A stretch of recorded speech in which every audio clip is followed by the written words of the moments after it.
मुंबईमध्ये प्रभाग रचना जैसे थेच असणार आहे। मुंबई महानगरपालिकेमध्ये 227 एक सदस्यीय प्रभाग रचना असेल। गेल्या 3 ते 4 वर्षांपासून स्थानिक स्वराज्य संस्थांच्या निवडणुका राज्यभरामध्ये रखडलेल्या आहेत। आता स्थानिक स्वराज्य संस्थांच्या निवडणुका घेण्याचे निर्देश सुप्रीम कोर्टाने स्पष्टपणे दिलेत आणि या निवडणुकांसाठी 3 टप्प्यात प्रभाग रचना तयार करण्याचे आदेश राज्य सरकारने दिले। त्यामुळे आता ऑक्टोबर महिन्यामध्ये मुंबई महानगरपालिका निवडणुका लागतील असा अंदाज आहे। तत्पूर्वी लोकसंख्येच्या अनुषंगाने मुंबई महानगरपालिकेमध्ये प्रभाग रचना करण्याच्या संदर्भात राज्य सरकारने आदेश दिले। राज्यातल्या 9 महानगरपालिकांच्या निवडणुका घेण्याचे हे आदेश दिले गेलेले आहेत।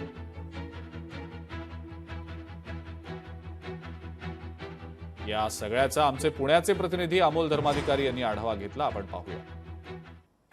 काही दिवसांपूर्वीच न्यायालयाने 4 महिन्यांमध्ये स्थानिक स्वराज्य संस्थांच्या निवडणुका घ्या अशा पद्धतीच्या सूचना दिलेल्या होत्या आणि त्यानंतर काल राज्य सरकारकडून अनेक महानगरपालिकांच्या प्रभाग रचना आहेत त्या जाहीर करण्यात आलेल्या आहे। यामध्ये पुण्याचा सुद्धा समावेश आहे आणि पुण्यामध्ये आता 42 प्रभाग आपल्याला पाहायला मिळणार आहेत। एका प्रभागामध्ये 4 वॉर्ड असणार आहेत, म्हणजे 4 नगरसेवक एका प्रभागामध्ये असतील।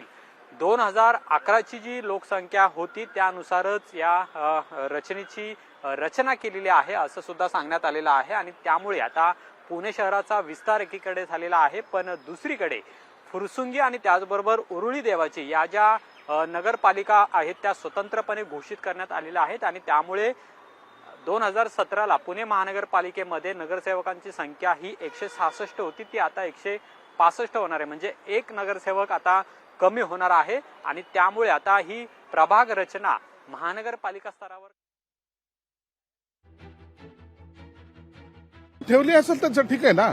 निवडणूक ह्या निवडणुका असतात, निवडणूक आयोगाने तो निर्णय घ्यायचा असतो। वार्डची जेव्हा पुनर्रचना होते त्या टायमाला हे सर्व अधिकार हे आयुक्तांना असतात आणि इलेक्शन कमिशनरच्या अधिकाऱ्यांना असतात।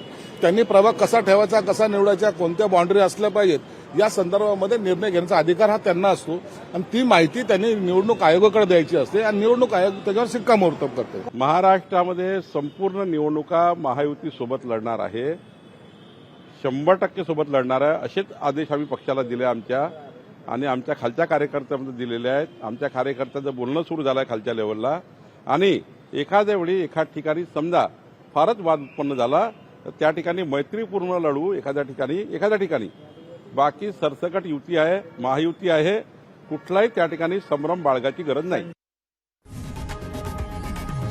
लोकशाही मराठी ऐका, पहा, जागरूक रहा।